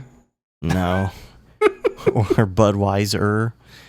They used ZBrush and 3D Max and Octane Render in Photoshop, and they actually posted a link to some of the assembly behind the scenes type stuff. And now you look at this, and you look at the bokeh, and you look at the reflections, and you just look at everything in it. It is so beautiful. Gosh, that is pretty. And you can just see that it is totally an Octane render, though, right? It's that is Octane. It doesn't look like that race car. So there's this definite look, and some of that, again, that comes back to this cycles things, comes back to Maxwell. Is there a distinct look? Does it have just that something? Because it's not necessarily that look is a bad thing. Like, I like that look. I like something that has the Octane look. And is another render engine going to have that, or is it going to look a little flat? Because there's something about the Octane look, or almost too glossy. Oh yeah, or almost too glossy. There's something about the Octane look that makes things look like it is just, there's something very realistic about it, and it's just hard to put your finger on, but you, just like pornography, you know it when you see it. Yep. So, what else we got here? Not much more. Yeah. There's a good article on how the Stranger Things title came out so perfectly retro. And I'm going to post that in the show notes, because it's a lot about typography, and it shows all these different, it's a Wired article, all these different things about like the different versions they went through, and did you styles. It's you cool. Posted the you should post this other one that you posted on Facebook, the how it's like comparisons. So a comparison to like old, like Stranger Things. If you've seen it, it's amazing. If you haven't seen it, you should go watch it now, like right this second, and binge watch it. Yeah. But like it's such an homage. Pause. Okay, we're back. It's such an homage to like 70s and 80s, just like film, horror, sci-fi, and it's like there's this side-by-side comparison of, you know, all these different movies, and like you can see it when you're watching the show, and like that's what I loved about it. Like, you know, nostalgia, auto nostalgia. Yeah, for like something that's not Super 8. You know, Super 8. Like, you know, it wasn't a super big movie. Like it was only like a $30 million budget, and it did really well for itself, from what I hear. And like it reminded me of the Goonies. You know. I love the Goonies. I grew up with the Goonies, you know? And like the Super 8 totally reminded me of the Goonies. And like I love this, you know, that the kids are smarter than the parents most of the time type movie or whatever. I don't know. Totally the kid's point of view. There's not much on the parents. Yeah. That kind of thing. There were some throwbacks, but I will say, Winona Ryder did fantastic. Oh, yeah. Whatever they're eligible for, she should win something, because she did an awesome job. Yeah. She did a really great job of being the mom from Everybody Loves Raymond. Oh, my gosh. No. She looks just like her. A little bit. Crazy. But still, she did such a good job, like acting crazy and being crazy and it was whatever. Yeah. There was a throwback in Super 8 to Close Encounters. I think the kid was picking up a doll and destroying it on the table, like just banging it on the table. Yeah, I don't know. And I was like, man, that's like straight out of Close. Have you seen Close Encounters? I haven't, no. You haven't seen Close Encounters? Have you seen The Godfather? No, but you like all these 80s nostalgia movies. Yeah, kind of. I mean, it's Spielberg. Yeah. I figured you would have seen it. No, man, sorry. I've seen Close Encounters probably 100 times. Francis Ford Coppola did The Godfather, and you haven't seen that? Yeah, I'm not a big Coppola fan. Well, anyway. So anyway, love me some Spielberg. Yeah. So one last thing before we go to the emails and head out of here. On the organizational front. I was just going to ask this question because I thought it was an interesting thing to get into is how do you figure out what you're going to do in a day? And not like to-do lists, but like... Well, normally I look at the calendar that you have put forward and figure out what I'm going to do that day. But there's... Okay, here's another thing. First of all, there's calendars. Yeah. And calendars kind of... They do dictate what you're going to do in a given day and in a week, but then you also have the to-do list, which is a little bit different than a calendar, I guess, because you wouldn't necessarily put all your projects from the calendar on the to-do list because you already know you have to do them. Maybe tasks related to it. Yeah. But then what happens, though, is you get up in the morning and things always change, right? You get up. If you're like me, before I get out of bed, I usually check my email, which is a horrible thing for me to be doing. But, yes, you know, I'm laying there. I don't want to get out of bed yet. I just refresh the email real quick because I don't have the notifications on because I don't like working that way. So I'll go to the mail and I'll just see, is there anything pressing that came up? Like somebody's trying to get a hold of me for an emergency, something or other, and I have to do that right now. And usually it's not bad. But when you get up in the morning and you sit down, it seems to me, in my personal experience, the day is never exactly what I thought it was going to be. Yeah. And by the end of the day, things have changed. Especially working for yourself. Yeah. Like, here's the thing I found, like, working for the man, you know, like, you kind of have your day laid out for you. You know, you kind of know what you left the day before and what you need to get going the next day. But working for yourself is totally different, you know, because you can kind of slack off a little bit or do some social networking stuff, you know, like we do, and then get to work, you know, because you and we have 12-hour days, but broken up into 3 different segments, you know, sometimes 15-hour days, sometimes 15-hour days. So I don't know, like it all comes down to the amount of pressure I guess I have on a project. That's you know, true. That'll drive me to, like, if I know I have to get something done, I'll push myself to get that done. If I know I can kind of put it off for a day or something, I'll maybe lazily do it while I'm doing other stuff. Like, I've been real bad about it this past week or 2 because I've been moving, you know? So I'm not only trying to get work done and do work, but I'm also trying to move in my house, you know? Literally today, we finally moved out of the house. We finally finished getting everything, and so like we had to do that today. I had to clean out my garage because I had to park one of the cars in there, and it's like finally once I got all that done, I knew I had a little bit of work that I kind of put off on Friday and started working on it tonight, and it's something that I had like 2.5 days to do, or all weekend, and I knew I had the time, and it ended up like I'm almost done with it, which is cool. That's good. That didn't take that long. That's good, because you might have to cover some of my projects in the next couple right. days. But the thing is, when you do have that pressing project, then stuff takes the back seat. The to-do list takes the back seat. Yeah. And by the end of the day, what inevitably happens is you either finish the project or you don't. If it's something that can be moved to the next day, that's the thing that I'm always dealing with, I think, is that I'm constantly pushing stuff to the next day because I get overzealous and I'm like, oh, sure, I can do 10 projects today. Yeah, I can knock out 3 logos on Alpha.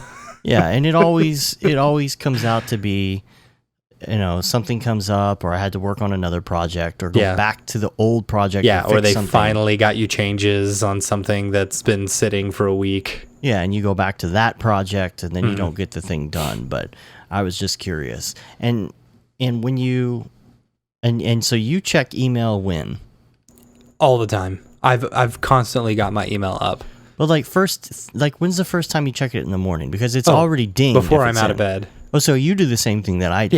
Yeah. No, the very first thing I do is I grab my phone, check my email, check my text messages, and probably check my Facebook too. But I'll check all my social. Actually, no, I'll check our Twitter, the Brograph Twitter before I check anything else. After I check my email, of course. So I don't know. Yeah. And before, like, my first thing that I've got to do in the morning is take a shower. Like, even if I, swam the whole day before and, took a shower at night or something, I have to take a shower in the morning. It's just my routine. Even if you're already clean. Even if I'm already clean, I will still take a shower in order to wake up. And it's so weird, like, if my hair... I'm, like, big on my hair, Like, I've always... I don't know. I take a lot of pride in my hair. So like if my hair is dirty or like it's unkempt or whatever, I will feel dirty the whole day. That's like funny. I've been working really hard and I feel super dirty because my hair is super floppy, It's interesting to see what people's different rituals are for that kind of thing, or to get your day going. Yeah. And there's also the whole thing where some people are morning people, and some people are night people, and some people are both, but for only certain tasks. Yeah. I feel like I'm not good at getting up and going straight into Cinema 4D. Yeah. I love working in cinema all night, but I can't get right out of bed and go to it. Yeah.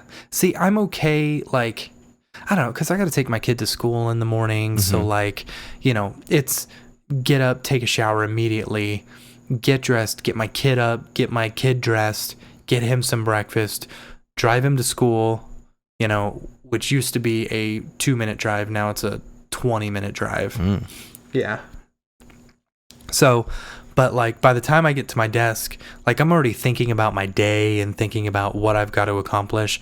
And, when I've got a project that I've already got an idea with, it's not that hard jumping into it. But that's kind of a good thing that you have that time, that driving time to think about it.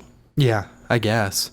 Like, I had a little logo thing that I had to animate, and I was in, shower thoughts and stuff like that. I was like, well, how am I going to animate this? This is going to look really stupid. And I came up with an idea, and then in the time of, taking my kid to school and getting to it, once I finally sat down, I was able to knock it out the animation out in like 20 minutes.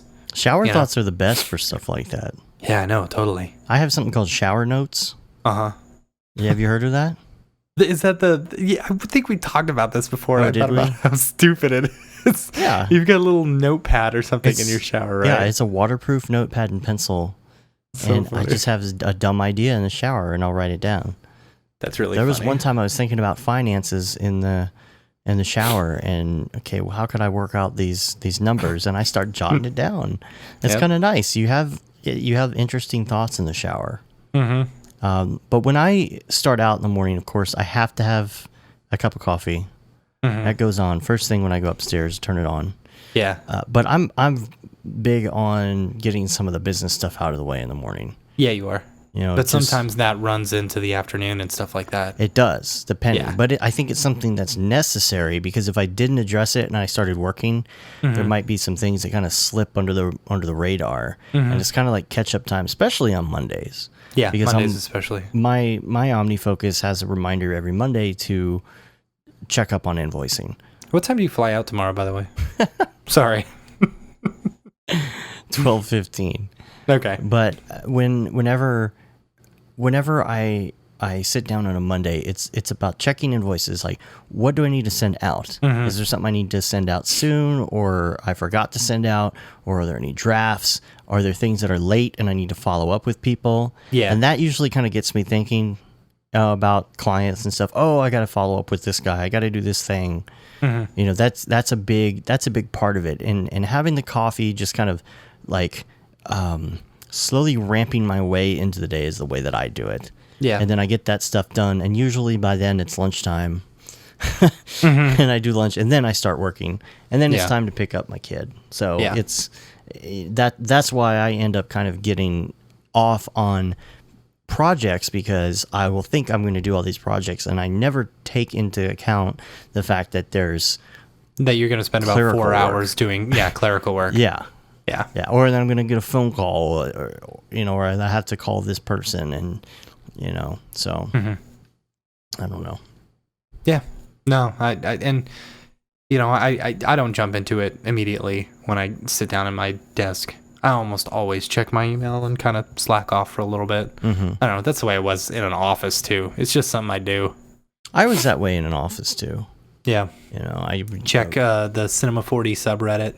Yeah. Make sure that the other moderators haven't dropped me for not moderating enough. I love you, Sage. Get on it, dog.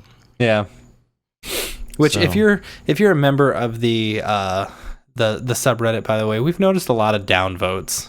Don't downvote people. Yeah. You shouldn't need to downvote someone just because you don't like their stuff. That's kind of just stay away from the downvotes. Yeah. And we're like the subreddit. I don't know. We don't need no hate. We just need love. Just give people love. If you like their stuff, give them a shout out. If you don't like their stuff, I don't know, give them constructive criticism, but don't be a jerk about it.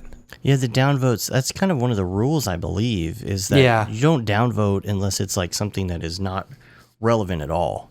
If somebody goes in there and they say, hey guys, check out my new 3D Max tutorial. You're like, wait, what? Yeah. Like, that's downvote worthy, because it has nothing to do with cinema. It'll probably be removed. Yeah.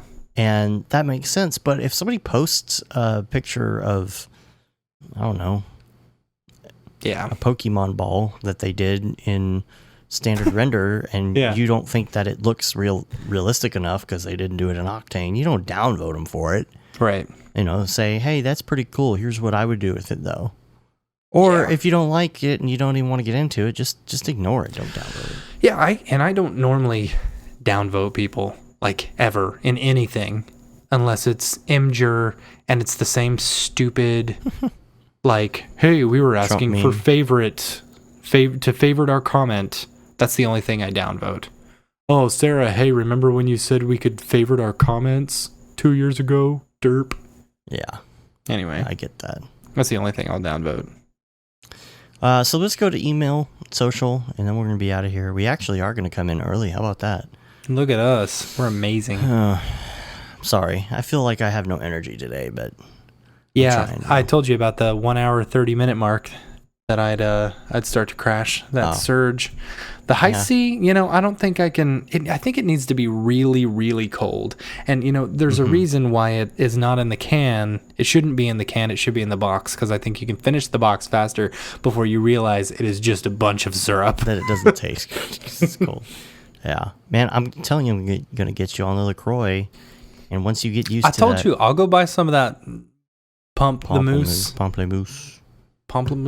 The thing is, you get used to the bubbles, but you get used to less sugar or no sugar, really. You get used to no sugar. You get used to less sweet, and then you have a soft drink, and you're like, oh my gosh, like when I had the Crystal Pepsi. Yeah. I just don't do it. I have no. Well, see, I'm mostly a Diet Coke guy. You know, I like Diet Coke.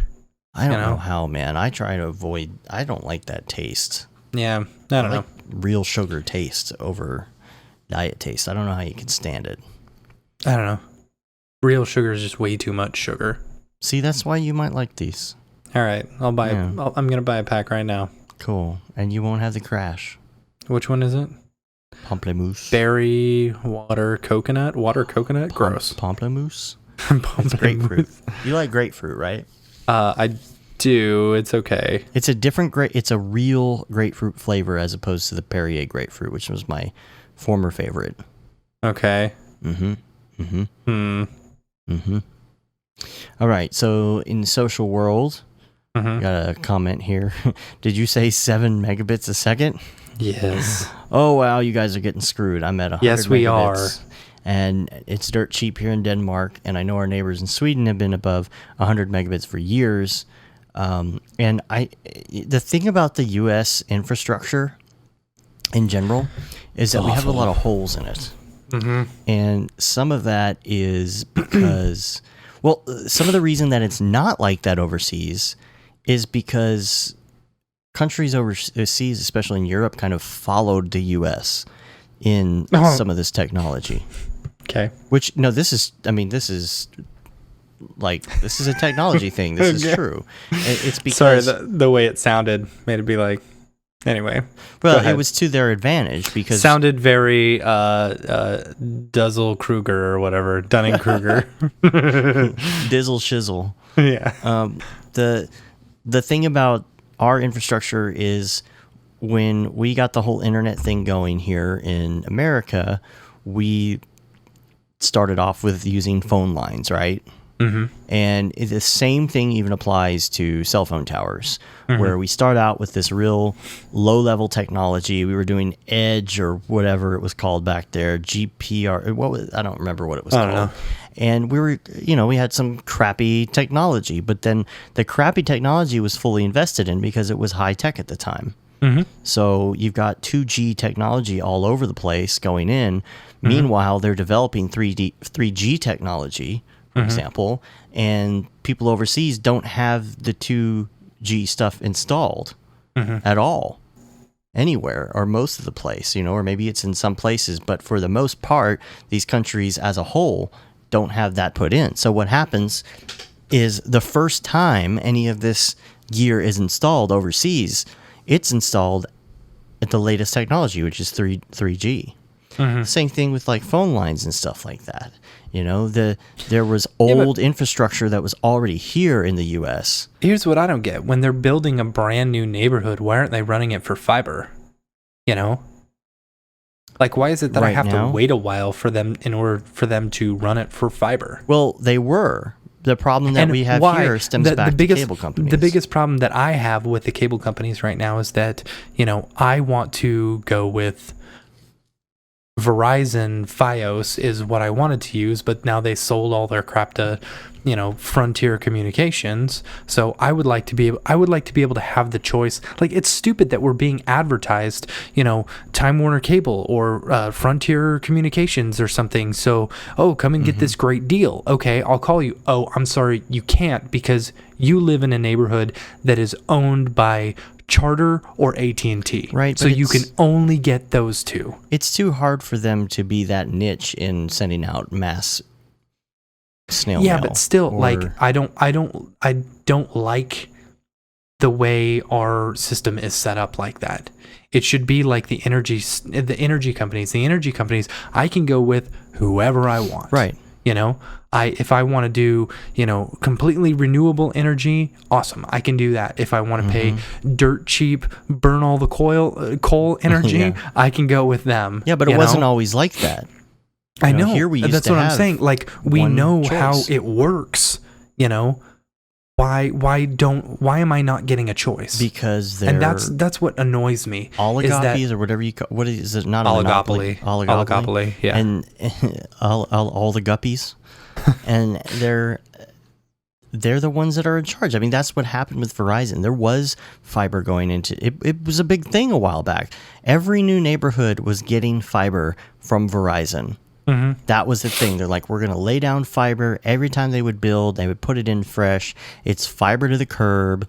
And what happened is Comcast came in and said, we know you're trying to do this whole deal where you're running all this stuff, but we're going to pay you all this money, and you're going to make a lot more money to stop laying fiber. To stop laying the fiber. I think you should stop. Oh, okay. So that's why all these people got Verizon fiber, and it was super awesome, and all of a sudden they just stopped, and it wasn't available anymore. Yeah, it's stupid. It's really stupid. They're being paid off. It's ridiculous. But again, why should and why are there no alternatives? Like, why is there no, like, I don't know, because satellite that is faster than 1 megabit per second? Well, satellite kind of sucks on that front, but there are things coming. There's Google Fiber. Or why haven't they, why can't I use unlimited Wi-Fi or 4G or something like that? Right. Well, seems to me like Verizon, if you want to make some more money, set up these, it's more profitable. It's more profitable. Step one, steal underpants. Yeah, it's more profitable to give you a cap and then charge you extra. Oh, and here's the thing that I didn't tell you. So remember how I said, like, last week AT&T was like, okay, so for $60 a month or something, you can get it's 45 down and 7 up. I believe 6 or 7 up. It's faster than what I've got now, but it only gives you 600 gigabytes a month, right? Well, I'm like, all right, well, screw it. I don't know how much I'm going to use. Worst case scenario, I looked it up, and they said if you go, they won't charge. They'll charge you more for every time you go over, but it won't be more than $100.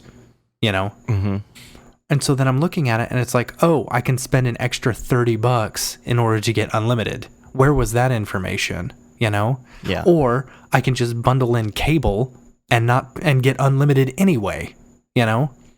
So I bundled in the cable, and I also got I ended up only spending $10 more, and I got unlimited, and I also got cable. Yeah, I don't know why they didn't tell you that. They didn't. It's so stupid. It's so stupid. But again, it comes back to that infrastructure thing. They've got it on lockdown. They're not, and they have it right. They have you right where they want you. They're not going to upgrade the infrastructure. But then what happens overseas, where there are places that have zero infrastructure and don't have monopolies, is exactly what happens. Somebody comes in, they're like, well, we're putting this in for the first time. Of course we're going to go with fiber. They're not going to put telephone lines down for all of that. Yeah. So that's why they're kind of at an advantage. And welcome to America, where you can buy a gun. A crazy person can buy a gun for super cheap, but you can't get fast internet. And 40% of all of our money is spent on war. America. So, okay, now here's another one, and I've lost a message. Gun nuts, please don't email me. Oh, jeez. I won't even go there. That's a different podcast. That's my old podcast. It's too late. Should have listened. Somebody sent a note, and I can't remember where. I remember reading it, and maybe I was like half asleep, and I tried to mark it as unread, and I don't remember where it was. What was it? But basically they were saying that they listen in browser every week, and we talk about this a lot. We talk about, do people listen in browser? Do they listen in a podcatcher or whatever it is? And they were just mentioning that, and I don't know how I have misplaced this anyway. It's interesting because I don't really know what the numbers are on people who just listen in browser, so it's kind of interesting. Yeah, I don't know. And then we have another note here. This is Miles99. This is actually one that I missed a month ago. Way to go! And because it was on the comment on the show itself on the site instead of an email. But it says, bros, I think in every episode you mentioned the Monster Mac. Did you ever consider a Hackintosh instead? You should invite one of the folks to your show from Tony Mac X86. It doesn't look as good as a Mac Pro 2009, but neither does yours with external PCU and cables sticking out. Well, one of my things Here's on the that thing. is Like, we got it real neat looking. What? We got it real neat looking. Yeah, I think it looks great. Yeah. Sitting on my desk like a piece of art.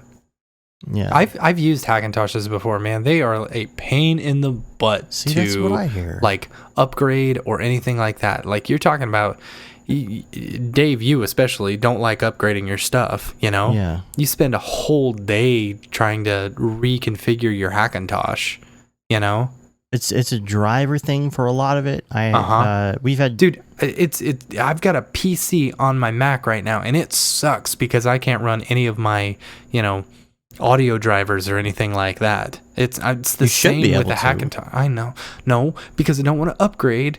I don't want to install the Mac specific stuff because it's going to break my system. I'm going to have to reinstall it again. Right. Upgrade stuff sucks. And Joe, who was on our show a while back, he had a Hackintosh for a while and he just stopped using it because it was the same thing. He's like, man, every time an update comes out, I have to, first of all, wait for the update for Hackintosh, the project. And then once that comes out, then I do it and it breaks a bunch of drivers. And then I got to figure out why these drivers don't work. And then I install stuff and then my audio stops working again. And he's like, I just gave up on it. He's like, I stopped updating. And because I didn't update, then I can't update certain pieces of software. I can't update my Windows. And it just kind of falls out and falls off. And I like the idea. Yeah. And I've inquired into it before because there was a guy that was advertising on Craigslist that he would build these systems that were Hackintoshes and just kind of like get them all set up for you and everything. And after having conversation with him, he made it sound too complicated to me. Yeah. Like I was going to have to do a lot of maintenance. I've used them before and they're not as good as full-fledged Macs. But really the thing is like, how much longer are we going to be using Macs anyway? We bought our first PC, And you know what? I love Windows 10. I think Windows 10 is awesome. And really the program doesn't look any different because of the operating system, Right. The programs themselves are exactly the same. So yeah. I've worked in both PC and Mac, I don't prefer one over the other, Yeah, that's the thing about really, especially now if I get with Windows a PC, 10. If I get a Windows PC, 10 is great. I'm gonna keep my Mac stuff set up, and I'm just gonna flip back and forth and do the work on the PC, but then do all my clerical. And I just like this. I like my syncing. I like my organization. I like my shortcuts. I'll just stick with that. I don't know. What was I gonna say? I don't remember what I was gonna say. Anyway, but yes, we've thought about Hackintoshes. They suck. I'd rather go with it. Oh, so I had to install Windows 10 on this new computer. Oh yeah, it's a million times easier than actually installing it on a Mac. Oh, of course. Literally, getting started and getting everything up and running. It took me longer to download some of the programs because I've got really crappy internet than it did for me to actually install Windows and get everything up and running. It was awesome. And I started from nice. Fresh, brand new hard drive. It was great. It's totally great. Well, lastly, we got an email back from Perry, who's the Maya guy from last week. We actually just got this a few minutes ago. Oh, so I'll go sweet. ahead and add this. That's why I haven't heard it. Yeah, I actually just replied before the show because I was catching up on emails and stuff because there are people who emailed me and I felt bad that I hadn't gotten back to them yet. And so I kind of asked, I was like, I don't know if you heard the show yet, but we read your email and just kind of caught up there. And he says, I certainly understand you being backed up with work. I listened on Friday, yes. Fun to hear that that you both either remember seeing the Maya book or required to purchase it with a class. But I was asking, because he said, we might know some people that work there. And he says, so as far as people that work with me that you might know, Gaten DeSimone, Paul Robinson. That's funny. Maybe you also know Sean Matos. That sounds familiar. Have we talked to him before? I don't think so. I think maybe. I can't remember.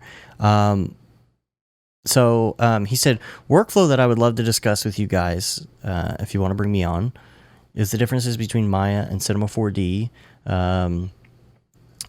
and different sizes of productions. An example might be like a 2 to 5 person crew working on a character animation with multiple characters. Could get far more done in Cinema 4D than the crew the same size using Maya. That's interesting. This is primarily because of the heavy need for mel scripting and customizing that Maya all but requires of the artist. Cinema has so many functions built in that enable the single user and does so in far simpler ways. Cinema 4D has all kinds of tools, but they all work with each other and they play nice with each other. Maya has even more tools, but they don't all work with each other. And there are many tools that do the exact same thing, but they're outdated instead of being reworked or replaced. That's interesting.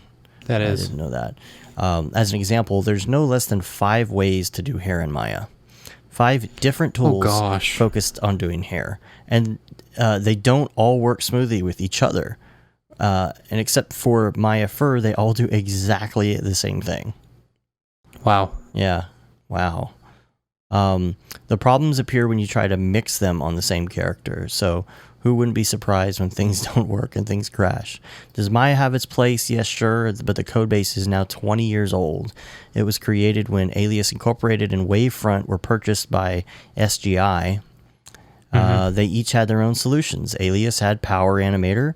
Wavefront had Advanced Visualizer, included with Kinemation and Dynamation, Composer and Model.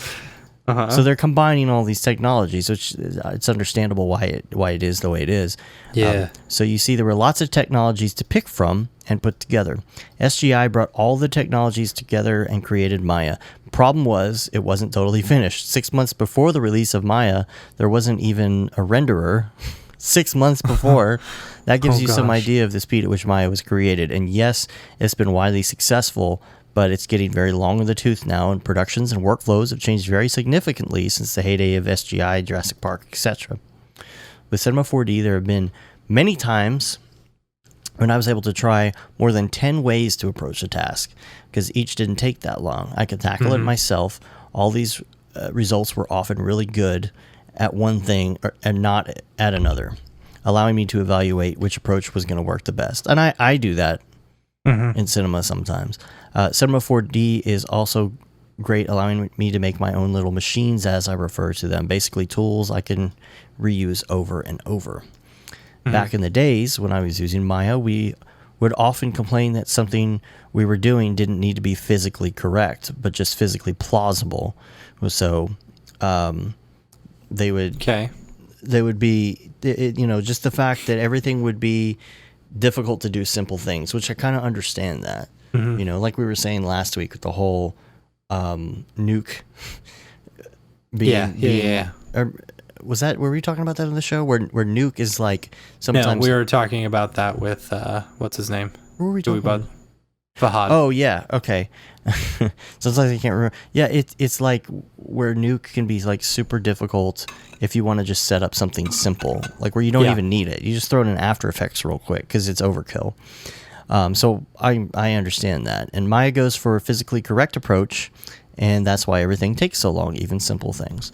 So wow, don't get me started. I didn't mean to write all that, but when you do something for 26 years, you begin to accumulate knowledge. And this is the Maya second book that he just wrote. This email right here.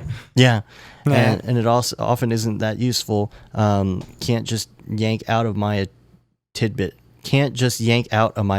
around the dinner table. That's understandable. Anyways, thanks for the email. Would love to chat more, perhaps on the show. Take care, Perry. So that might be something cool to do. Yeah, totally. I'd love to pick his brain. Yeah, and on workflow things too, because they seem to have a lot of people working in Cinema as a team, and we've done some small teams and stuff like that before, but I'd love to talk about that as well. Yeah, totally. So, all right, cool. All right, well, see, we almost hit the 2-hour mark. Almost. We might have. No, we won't. We will be back next week with the anniversary thing, so don't forget, send in a little tidbit for us if you can. That would be great. Yeah, totally. Rate us on iTunes. Leave us a review. I don't know if we have anything new, if you want to look that up. We don't. Nope. You can also subscribe to us. You can say you've been there, done that, got the t-shirt with the No Brograph, No Mograph tee, which I highly recommend. It's very soft. We're on Facebook, Twitter, Instagram, and of course YouTube and Brograph.com. Yep. We're the best. Sorry, that's my my Dunning-Kruger coming out. That's your Freddy Krueger effect coming out, totally. Right. So, all right. Well, I'm excited about our idea for next week. So it's going to be great. I'm going to work on some stuff this week if I have the time, because I got some writing to do. And I think you do too. And I think we're going to come up with something really fun and different. And I don't know if anyone's done it before. Yeah, I don't know. Podcast, anyway. So. All right. Until next week, I'm Dave. And I'm Matt. Have a good one. Later, bros.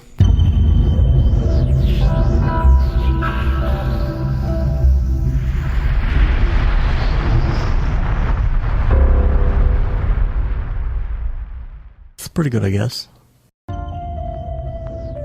Brograph.com, an online resource for learning critical components of Cinema 4D and After Effects, specifically catered to help you prevail as a motion graphic designer. What's up, bros? Welcome to another Brograph motion graphics tutorial. We give you professional time-saving tips, shortcuts, and lessons that help give you an edge over your fellow designers. Not only this, but our new Brograph Talks help you in your file management, hardware configuration, and client relations. I love projects that scare me. When our art director comes to us and asks for something that I had never done before, man, it gets me pumped. Join us for live sessions, check out our crazy Cinema 4D experiments, or just watch our Fun with Brograph series, where we show you practical applications for techniques learned in previous tutorials. Do this from the beginning, and your client is going to respect that, and they're going to respect you, and they're going to respect your time. Subscribe today and get automatic updates on the latest tutorials, tricks, tips, and inspiration brought to you by industry professionals Dave Koss and Matt Milstead, all with a slight dash of dry humor peppered in. Real nice banana. Brograph.com, your source for tutorials that will help you thrive in the motion graphics industry. Don't just play around with Cinema 4D and After Effects, master it, and make money by becoming indispensable at your workplace. We don't care how you get here, folks. Just get here. Subscribe now to Brograph Tutorials.